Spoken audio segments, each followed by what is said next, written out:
हैं। इस प्लान की खास बात यह है कि इसमें अगर पॉलिसी होल्डर की डेथ हो जाती है तो भी यहाँ पर मैच्योरिटी का अमाउंट मिलता है और साथ ही यहाँ पर एनुअल इनकम बेनिफिट भी दिए जाते हैं ताकि फैमिली अपनी नीड्स को पूरा कर सके या फिर अपने बच्चों के बेनिफिट के लिए उस पैसे का यूज कर सकें। साथ ही यहाँ पर दूसरा बेनिफिट ये है कि इसमें आपको 3 साल कम पॉलिसी के प्रीमियम की पेमेंट करनी होती है। जो भी आपने पॉलिसी टर्म ली है उससे 3 साल कम आपको पॉलिसी के प्रीमियम की पेमेंट करनी होगी। इसके अलावा यहाँ पर वो लोग भी इस प्लान को ले सकते हैं जो अपनी बेटी के कन्यादान की प्लानिंग करना चाहते हैं या अपने बच्चों की एजुकेशन की प्लानिंग करना चाहते हैं। इस प्लान की मदद से अगर आप अपने बच्चे की फ्यूचर की प्लानिंग करते हैं तो आपके बच्चों का फ्यूचर यहाँ पर सिक्योर हो जाता है। तो आइए सबसे पहले जान लेते हैं कि इस प्लान में क्या क्या कंडीशंस दी गई है।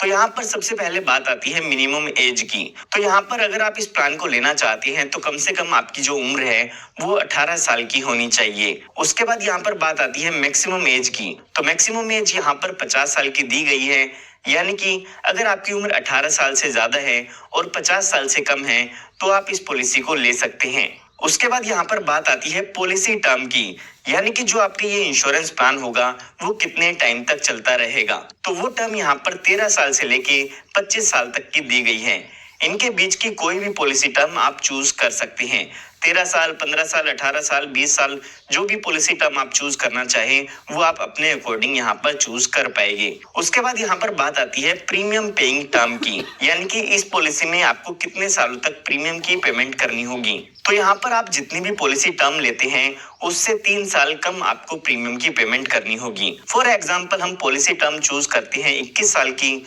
तो इसमें हमें सिर्फ और सिर्फ 18 साल प्रीमियम की पेमेंट करनी होगी। लास्ट के 3 साल हमें पॉलिसी के प्रीमियम की पेमेंट नहीं करनी है। उसके बाद यहाँ पर बात आती है मिनिमम सम एश्योर्ड की, यानी कि जो कम से कम इसमें बीमा है वो आप कितने रुपए का ले सकते हैं। तो वो अमाउंट यहाँ पर 2 लाख रुपए का दिया गया है। इसका मतलब ये नहीं है कि आपको 2 लाख रुपए पे करनी है, इसके बेसिस पर ही आपकी पॉलिसी के बेनिफिट्स कैलकुलेट किए जाते हैं। अगर हम पहले की बात करें तो LIC के प्लान नंबर 933 में ये जो सम एश्योर्ड होता था मिनिमम, वो 1 लाख रुपए का होता था। अभी से मिनिमम सम एश्योर्ड 2 लाख रुपए का कर दिया गया है। उसके बाद यहाँ पर बात आती है मैक्सिमम सम एश्योर्ड की। तो यहाँ पर मैक्सिमम सम एश्योर्ड की कोई भी लिमिट नहीं है। ये आपकी इनकम पर डिपेंड करता है कि आपके इनकम डॉक्यूमेंट के बेसिस पर LIC मैक्सिमम आपको कितना इंश्योरेंस देती है। तो ये हमने कुछ कंडीशंस की बात की है। आइए अब एक एग्जांपल लेके इस पूरे इंश्योरेंस प्लान को आसानी से समझते हैं। तो यहाँ पर हम एग्जांपल को समझने के लिए मान लेते हैं कोई व्यक्ति है जिनकी उम्र 30 साल की है, वो इस इंश्योरेंस पॉलिसी को लेना चाहते हैं और यहाँ पर जो पॉलिसी टर्म वो लेना चाहते हैं वो 21 साल के लिए लेना चाहते हैं। और अगर यहाँ पर पॉलिसी टर्म 21 साल की होगी तो आपको पता होगा जो प्रीमियम पेइंग टर्म होगी वो हमारी यहाँ पर 18 साल की हो जाती है। साथ ही साथ यहाँ पर हमें सम एश्योर्ड भी सिलेक्ट करना होगा।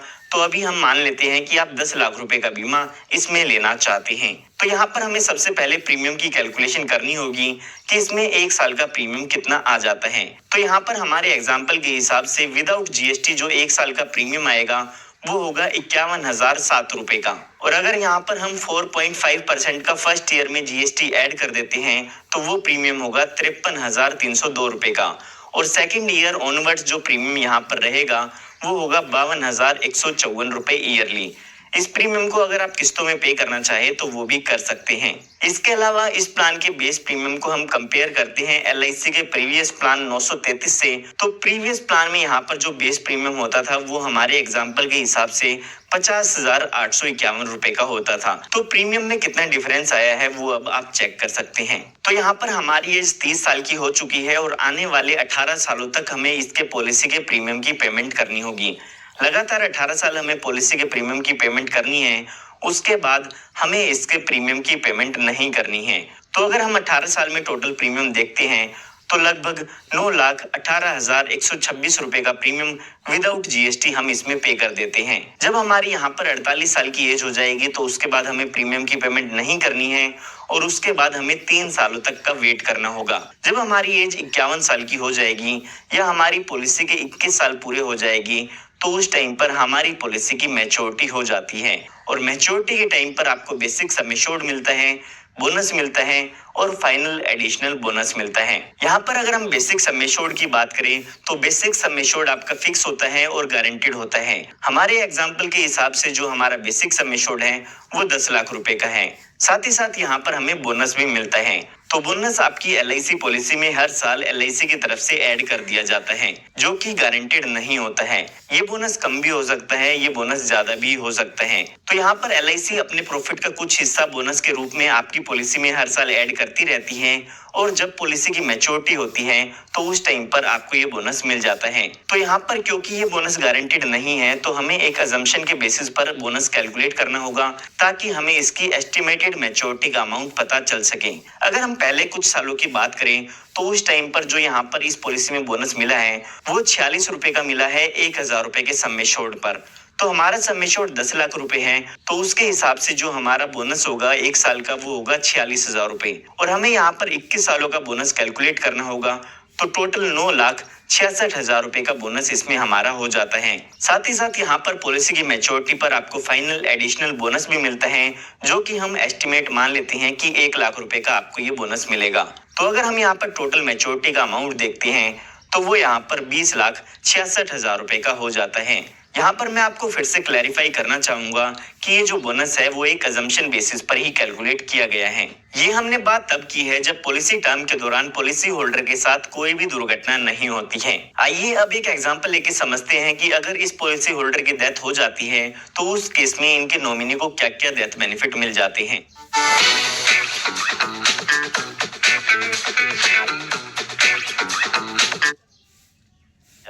तो यहाँ पर एग्जाम्पल को समझने के लिए हम मान लेते हैं कि जब पॉलिसी के 4 साल पूरे होते हैं उस टाइम पर इन पॉलिसी होल्डर की डेथ हो जाती है, यानी कि जब इन व्यक्ति की एज 34 साल की होती है तो हम मान के चलते हैं उस टाइम इनकी डेथ हो जाती है। तो जैसे ही इन पॉलिसी होल्डर की डेथ होती है तो उस टाइम पर इनके नॉमिनी को डेथ बेनिफिट दिए जाते हैं। डेथ बेनिफिट के रूप में सबसे पहले इनके नॉमिनी को एनुअल इनकम बेनिफिट दिए जाते हैं, और साथ ही साथ मैच्योरिटी बेनिफिट भी मिलते हैं। तो यहाँ पर हमारे एग्जाम्पल के हिसाब से देखते हैं तो पॉलिसी होल्डर की डेथ 4 साल बाद हुई है। तो अगर हम पॉलिसी टर्म की बात करें तो हमारे यहाँ पर 17 साल रिमेनिंग रह जाते हैं। तो ये जो 17 साल हैं, इन 17 सालों में इनको हर साल एनुअल इनकम बेनिफिट मिलेगी, जो कि इनके बेसिक सम एश्योर्ड का 10% होता है, यानी कि 1 लाख रुपए ईयरली। हमारा जो बेसिक सम एश्योर्ड है वो 10 लाख रुपए है, उसका 10% करते हैं तो 1 लाख रुपए का अमाउंट आ जाता है। तो डेथ के बाद इनके नॉमिनी को 1 लाख रुपए का अमाउंट ईयरली मिलता रहेगा, और ये अमाउंट तब तक मिलेगा जब तक इस पॉलिसी की मैच्योरिटी होती है, यानी कि जो हमारे रिमेनिंग 17 साल थे उस टाइम पीरियड में ये अमाउंट मिलता है। उसके बाद जब ये टाइम पीरियड पूरा हो जाता है तो यहाँ पर मैच्योरिटी का बेनिफिट भी मिलता है। मैच्योरिटी पर यहाँ पर आपके बेसिक सम एश्योर्ड का 110% अमाउंट दिया जाता है, और साथ ही साथ बोनस भी दिया जाता है। तो हमारा बेसिक सम एश्योर्ड 10 लाख रुपए का है, उसका 110% करते हैं तो ये अमाउंट यहाँ पर 11 लाख रुपए का हो जाता है।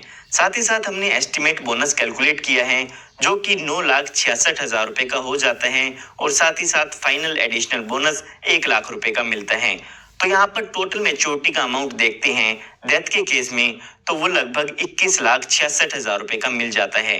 तो यहाँ पर मैं उम्मीद करता हूँ कि आपको इसके बेनिफिट समझ में आए होंगे कि एक तो यहाँ पर एनुअल इनकम बेनिफिट मिलते हैं नॉमिनी को, साथ ही साथ यहाँ पर मैच्योरिटी के भी बेनिफिट मिलते हैं। तो यहाँ पर मैं आपको एक एडिशनल बेनिफिट भी बताना चाहूंगा, जो कि आप एक्स्ट्रा प्रीमियम पे करके अपनी पॉलिसी में ऐड करा सकते हैं, जिसे हम टर्म राइडर कहते हैं। अगर हमारे एग्जाम्पल के हिसाब से टर्म राइडर का प्रीमियम कैलकुलेट करें तो लगभग 1 साल का 3,000 रुपए आ जाता है, जो कि आपकी पॉलिसी के प्रीमियम में ऐड हो जाता है अगर आप इस राइडर को ऐड कराते हैं। अगर आपने यहाँ पर इस राइडर को ऐड करा लिया है अपनी पॉलिसी में, और यहाँ पर पॉलिसी होल्डर की डेथ होती है तो उस टाइम पर यहाँ पर जो भी डेथ होती है उस टाइम पर ही बेसिक सम एश्योर्ड का जो अमाउंट है वो आपके नॉमिनी को मिल जाता है।